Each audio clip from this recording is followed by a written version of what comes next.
Good morning, and thank you for joining us today at the 4th Annual Tech Symposium.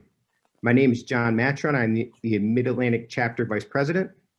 Today's event will focus on the physical and experiential aspects of cities and the impact of technology and innovation on future development. We have a 2-hour program scheduled this morning that will start with a keynote session, followed by networking, and closing with a panel discussion. The Tech Symposium webpage will remain available after today's event, so please feel free to come back and visit the sponsor booths and recorded content. As always, I'd like to take a minute to thank our event sponsors, as well as our annual sponsors, for the continued support of the chapter. Also, a special thanks to the Tech Symposium Planning Committee, Brendan Bergen, Aidan Hitt, Katie Redmond, and Jay Farmer. And last but not least, Brian Cotter with JBG Smith, who is also our keynote sponsor. So with that, I'll turn it over to Brian. Brian, good morning. Morning, John, and thank you for all your hard work getting such a great program together. Really looking forward to the discussion this morning. We have an amazing group of subject matter experts to discuss the future of cities and also smart cities and technology, layering in technology into urban places and what that might mean. But I'm pleased to introduce our keynote speaker this morning, Carlos Cubillos. Carlos is a principal and design director at Gensler in the Washington, D.C. office, where he's been since 1999. Carlos has participated in numerous projects across the globe, including projects in the United States, Latin America, Europe, the Middle East, and Southeast Asia. Mr. Cubillos holds a master's in architecture and a master in city planning and urban design from the University of Pennsylvania, where he attended on a Fulbright scholarship, and a bachelor in architecture from the Universidad Nacional de Colombia in Bogota. He's a frequent juror for international design and planning competitions and a speaker at forums around the world related to urban planning and design. He's also served as a visiting critic at the Universidad de Colombia and the University of Penn, and has taught at various universities in Colombia. Please submit any questions to the Q&A, and we'll take about 5 minutes at the end of Carlos's discussion to try to address them. But at this point, I'm pleased to hand it off to my friend, Carlos Cubillos. Thank you, Brian. Good morning, everybody. Thank you for the kind invitation. I expect to be talking for maybe 25, 30 minutes. I tend to use a lot of images to compensate for my poor command of English. I hope the message can be clear. So I am a student of cities, and as such, I lead the global efforts of the cities and urban design practice area in Gensler, like Brian said. But I cannot claim to be an expert in the smartness of cities. Smart cities is an important evolving conversation. As architects, city planners, and urban designers, in our practice, we focus mostly on the physical aspects of cities. So in my presentation, I will focus on the ideas that we in Gensler are exploring to make the physical evolution of cities a positive one, leaving a space for our expert panelists to discuss how technology and innovation can help our cities become smarter. Let us start with a simple analysis. The planet we live in used to be a planet of natural abundance. On this planet, elements coexisted in balance and form a closed-loop metabolism, where outputs from one process served as inputs for another. This is a process we can call circular. It was a system that used to continuously regenerate itself. However, our attachment to growth and consumption has broken this balanced and harmonious coexistence. We have shifted the planet out of balance from a circular to a linear metabolism, where inputs and outputs are treated as separate processes. In this open loop system, things are disposable. Things quickly become obsolete. This mindset has become part of our collective behavior and has created increasing and interconnected environmental, social, health, economic, and social problems. Our warming world is the source of large-scale human suffering, such as crop failures, water shortages, rising tides, wildfires, severe weather, forced migration, and pandemics. Displaced populations, unemployment, homelessness, traffic congestion, pollution, water shortages, etc., complete this green equation.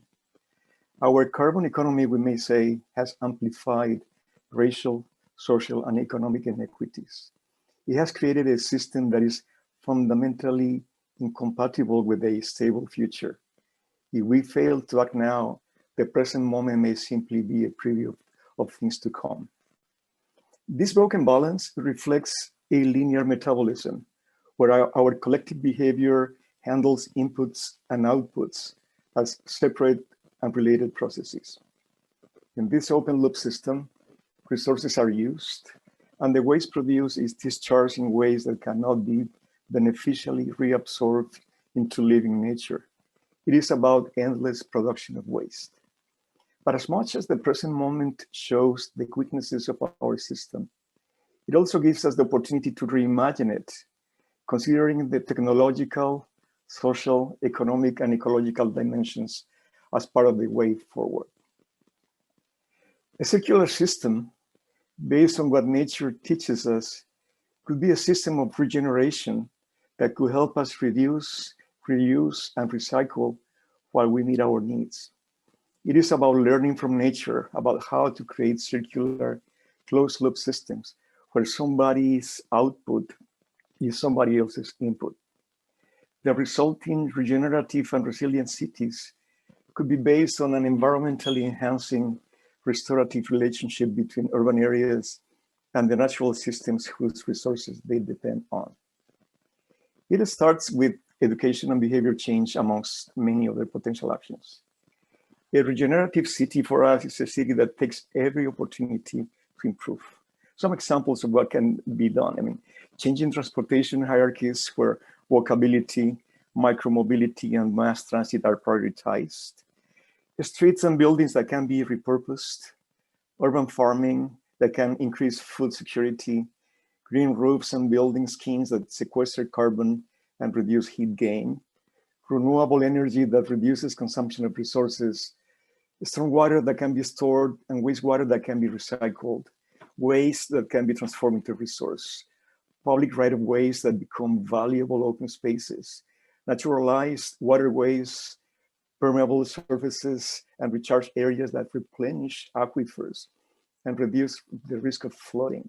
Tree planting, forest and wetland restoration that increase biodiversity and reduce erosion. Building codes that make resource-efficient building practice the norm. These support a circular economy. As in previous pandemics, negative predictions have been made during this challenging moment. However, we are hopeful that a dynamic, balanced, and reimagined future is taking shape. So I have explained to you our vision, and I will present also 7 evolving strategies that we believe can help achieve our regenerative city vision. These strategies are overlapping as each one of them influences and is influenced by others. The relevance will shift according to specific circumstances.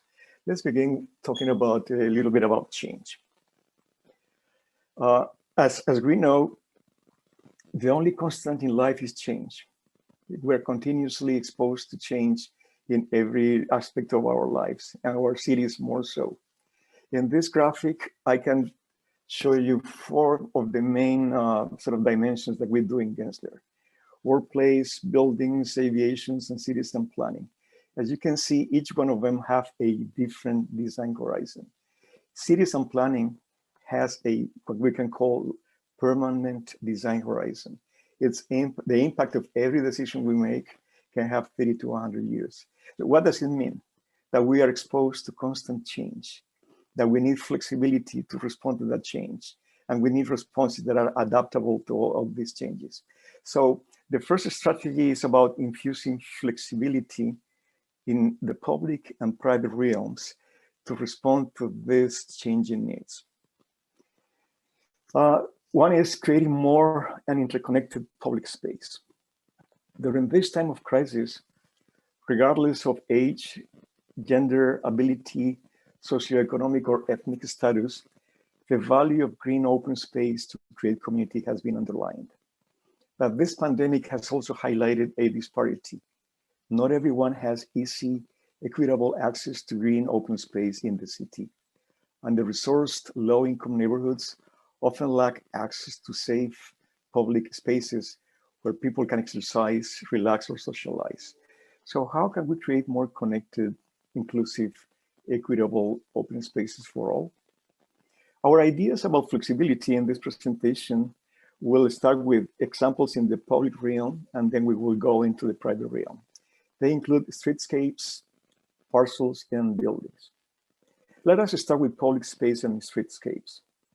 A core component of a city council members initiative called Heart of Hollywood. We did this proposal within this initiative. This is a proposal for the iconic 1.3 mile long Hollywood Boulevard Walk of Fame.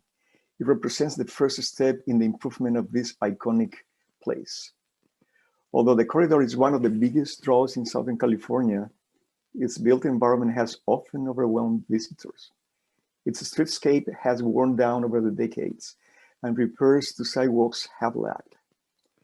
The team identified a lack of unified signage, street wells, and street furnishings.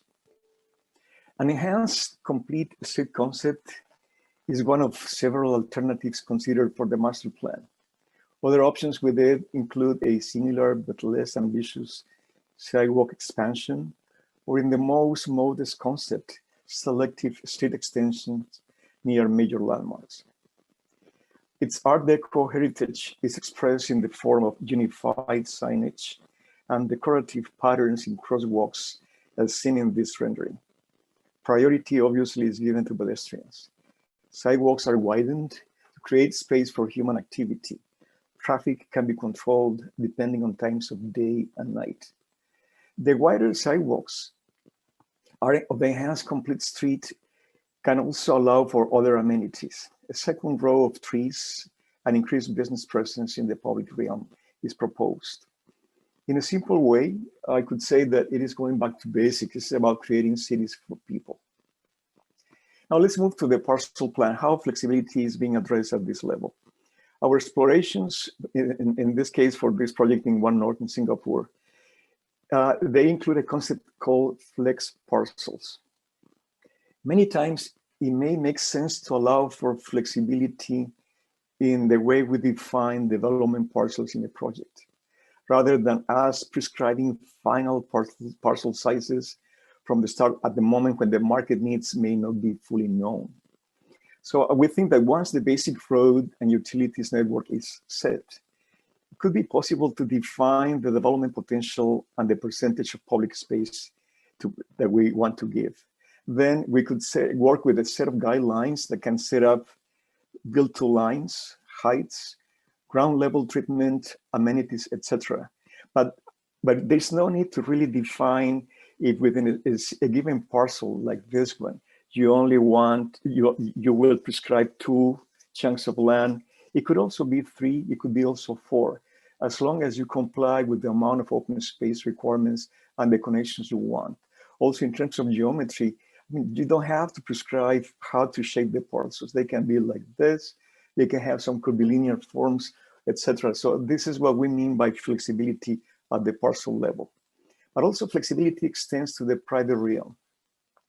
The traditional office building, we know, may be neither healthy nor sustainable. The pandemic has refocused society on sustainability and wellness. And the idea that continuous physical proximity is needed in our work life has been challenged with work from home. So we must rethink the office paradigm. Similarly, transformations in mobility, including self-driving vehicles, which could reduce the need for parking, are suggesting explorations about how parking areas could be repurposed for other productive uses through time. So we believe that work from home will continue as part of a hybrid work model. So the office no longer needs to be a container for people who can do focused work anywhere. The office can be the place where we foster those face-to-face interactions, fostering memorable experiences and allowing connection and collaboration to happen. The next strategy, number 2, is about mix of uses, polycentricity, and density. It's about the need and convenience of having easy access to basic services and amenities. Current urban life is proving the virtues of an inclusive city, respecting all people and their needs equally, with access to sustainable livelihoods, housing, and affordable basic services.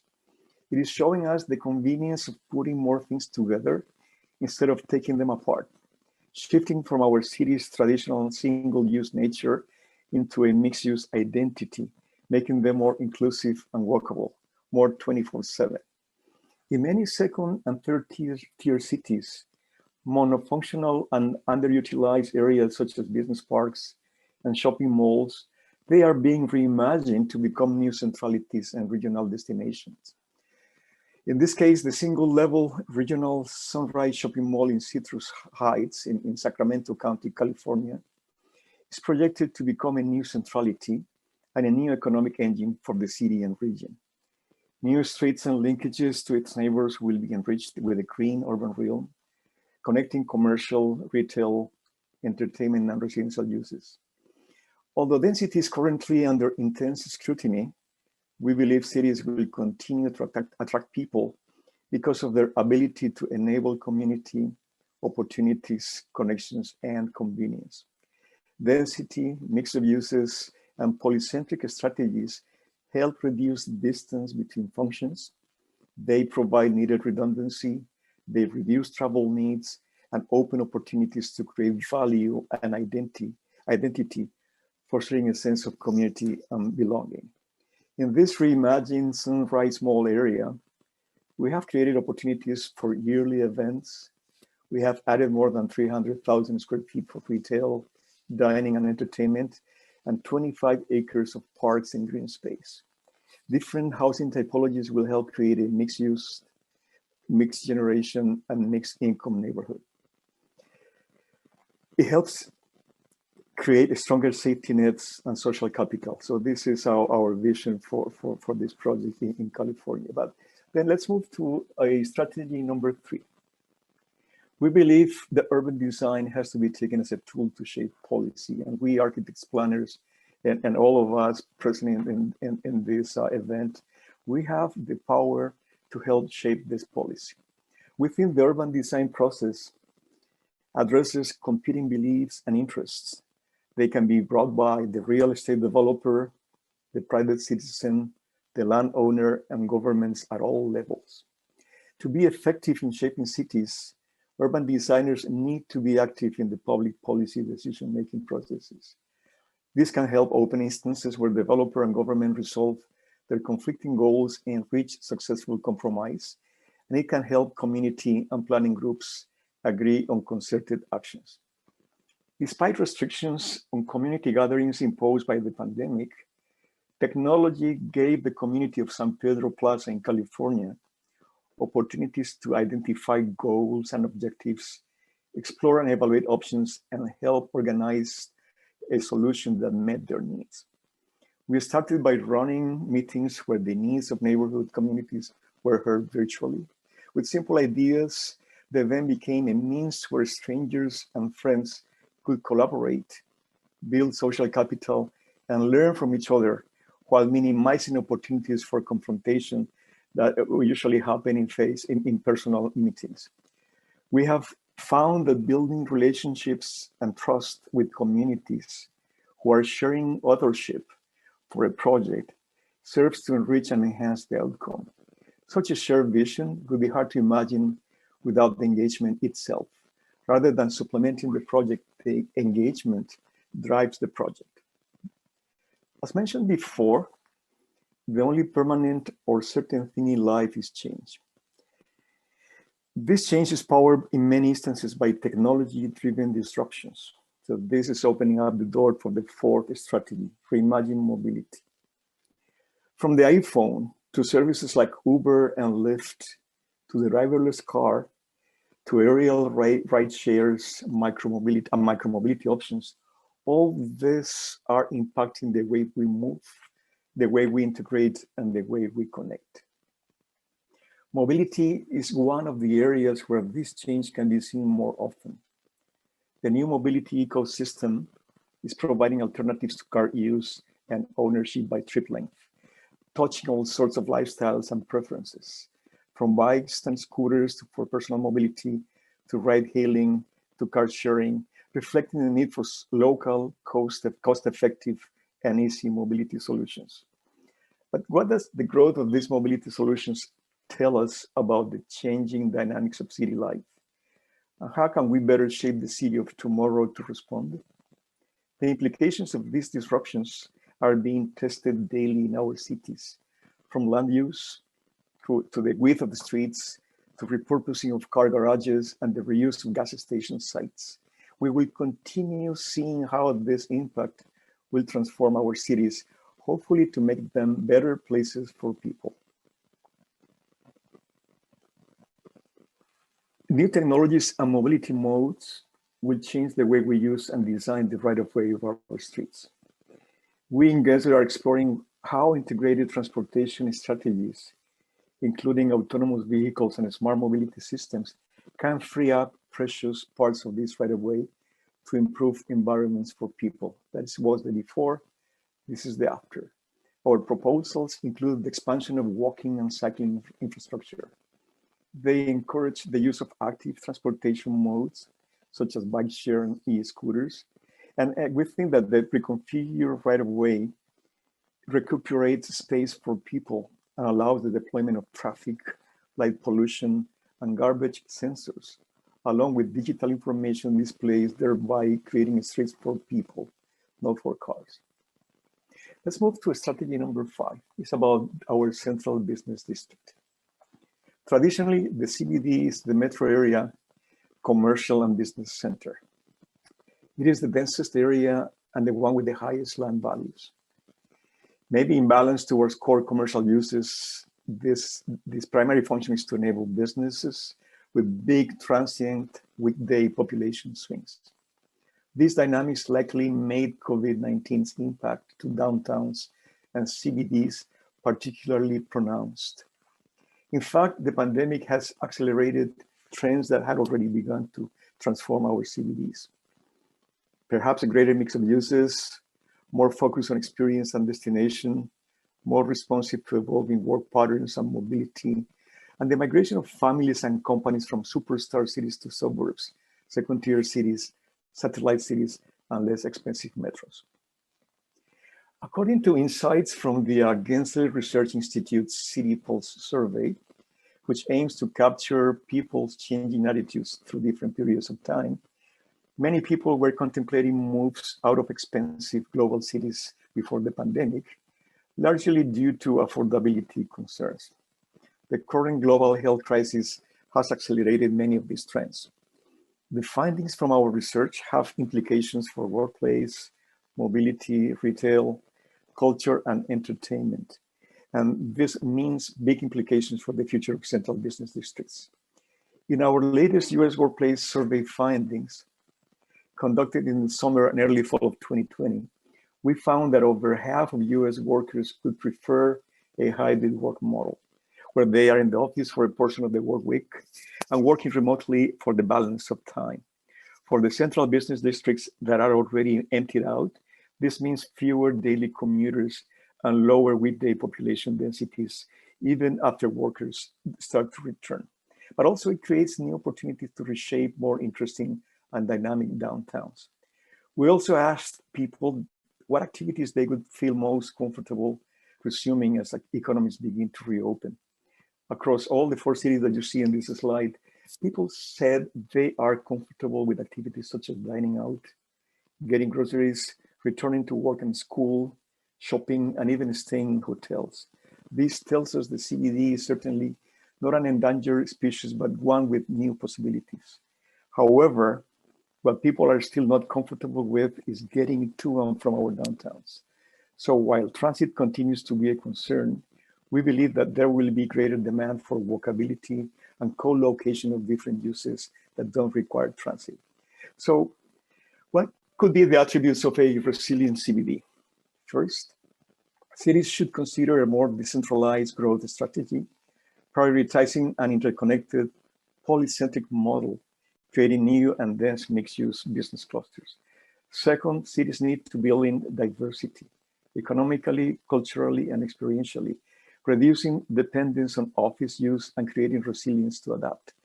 Third, we need to commit to a more inclusive public realm and connection at multiple scales. Fourth, potential empty spaces and resulting lower rents could allow entrepreneurs to try new things in novel combinations. Research and development and tech can maybe flourish, learning of innovation districts worldwide, and their ties to proximity to higher education institutions. We need to attract more diverse and newer kinds of tenants and entrepreneurs to help build the cultural, science, education, and arts ecosystem of the region. And lastly, we need to fuse and tie these districts to their localities more strongly. These shifts will happen at all scales across the CBD. In larger districts, in the blocks that make up those districts, in the individual buildings, and even in the spaces within. This means that the reset and reshaping of the CBD will happen gradually over time, project by project. Individual changes at each scale, big or small, build on each other to effect real transformation. Like we said before, change doesn't happen in a vacuum. It is going to take a lot of partners with the diverse interests, roles, and responsibilities.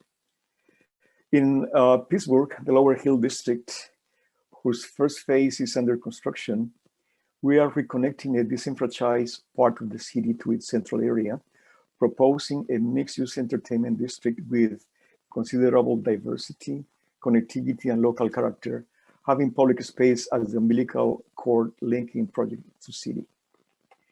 We rethought the existing planning regulations to create an equitable public space that linked all parts of the district and provided opportunities for small and local businesses to populate the space. At the block level, in a place closer to us here, we have been working to creatively reposition a set of buildings in Arlington, Virginia, just outside of downtown Washington, D.C. The area, formerly known, as you know, as Crystal City, is taking on a new life as a polycentric CBD. Before the Base Realignment and Closure Act of 2005, the area was a mostly single-use office district, full of government defense contractors, very car-centric and pedestrian-unfriendly. We organized a broad group of landlords and stakeholders around a more diversified F&B, entertainment, and even residential-based strategy that really rethinks the ground plane and the entire pedestrian experience. Let's go to the sixth strategy. It's not a new idea, but the conversation on the 15 or 20-minute neighborhood is gaining momentum in our cities. Under this model, most resident needs from work to shopping to leisure activities could be all found within a 15 to 20-minute walk or bike ride from their homes. This strategy talks about the power of nearness or having things in proximity, facilitating a multimodal, more efficient and accessible city. I just wanted to end this presentation with a project we are working on in Vietnam. This is Tanda Island. This is illustrating how a set of self-sufficient, intense and diverse districts can shape up this new centrality of Ho Chi Minh City. It is driven by the aspirations of addressing economic and generational gaps in the city, expanding employment and affordable intergenerational living. It proposes 5 self-sufficient and dense neighborhoods, each connected to the city via mass transit. Each one of these live-work neighborhoods is enriched with health, education, recreation, and community facilities. It's about putting uses together and using open space as the link connecting all of this. This is an example of how it may look, how it can have entertainment, low-rise, beam-rise residential, high-rise mixed-use blocks, etc. In essence, this project, we're trying to touch all the different strategies I have told you about before. So let's go to the end of this. I have explained to you our vision for a regenerative and resilient city, and I have briefly presented to you 6 strategies. Strategy number 7, I think, is one of the core of this conversation with you. Is to leverage technology to create intelligent cities. We know cities exist for interaction, and interaction depends on connections. Technology is a key flexible platform to provide constant data and informed decision-making processes for cities, allowing those desirable connections between people, knowledge, and the built environment to happen. In a way, data is becoming the new oil. So I just want to end with this. We believe that the future of our cities should combine and balance physical, social, institutional, economic, and ecological dimensions as part of the process of regeneration. Then the questions to continue in this webinar is, how can technology and innovation help create livable smart cities? How can we translate this data into usable information? How to be smart about smart cities? Thank you very much.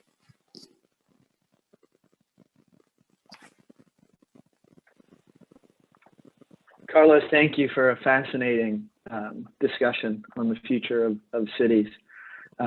My wheels are definitely turning.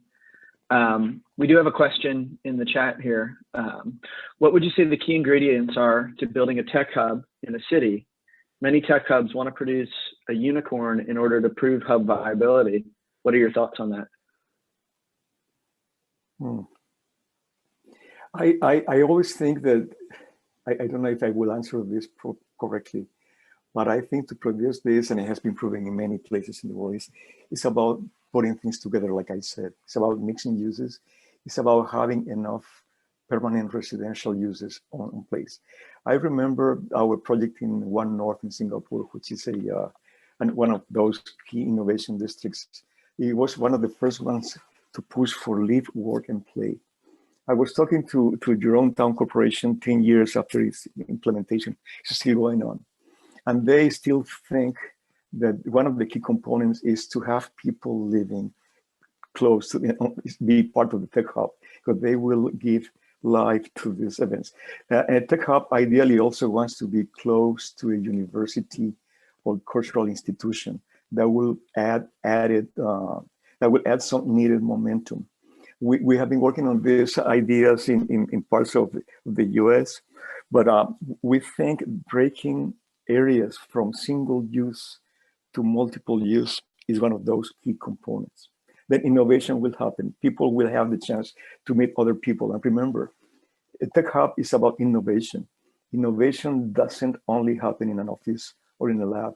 Innovation happens whenever people can meet other people in what we can call third places. And open space and interstitial spaces become a key part of this conversation. That makes a ton of sense. Another question I had coming out of this was, I found some of the survey data fascinating about, actions people are comfortable with and things that maybe they're more hesitant to readopt, particularly mass transit. So I guess on one hand, what can urban, suburban locations do to be a beneficiary of that trend coming out of the back end of the pandemic? And on the other side of that coin, what can more traditional CBDs do to kind of future-proof themselves against kind of a hesitancy to adapt mass transit, given that that's how most people come and go from those places? It's a great question, and I think we touched on some of those. I think the big opportunity now is the creation of different centers, cities becoming polycentric instead of monocentric. That eventually may allow more people to live closer to where they work. And that may, in theory, decrease the need to hop on the train or in the bus, right, or metro. So this idea of the 20-minute neighborhood where most uses are close to each other, where people can get their basic needs satisfied, beginning with living and working, that could be one of those moments. Same thing applies to the CBDs of our cities. For me, the CBD is another one of these 20-minute neighborhoods. You can also begin to adapt remember in the slide I had with the Rubik Cube, The way we normally plan cities is having the yellow color in one side, which is residential, the red commercial in another place. I think mixing the Rubik cube, mixing these colors and mixing these uses can be one of the interesting ideas for the future of our suburban areas, but also of our CBDs. It's about mixing, putting things together, increasing permanent population, and of course, pushing for more micro mobility solutions. That makes a ton of sense. Well, Carlos, thank you again for your time and your very thoughtful presentation. I'm sure you gave the group a ton to think about, and really appreciate you being with us this morning. I know you have a ton going on. Thank you, Brian. With that, of course, with that ends the keynote section of the presentation this morning, and believe we're going to move to a little networking. So you can close out of this window, and Expo Pass will prompt you to click into the next session, where I believe we'll do a little networking and then move back to panel discussion. Thanks again, Carlos, for your time this morning. Thank you. Enjoy it. Take care, everyone. Thank you.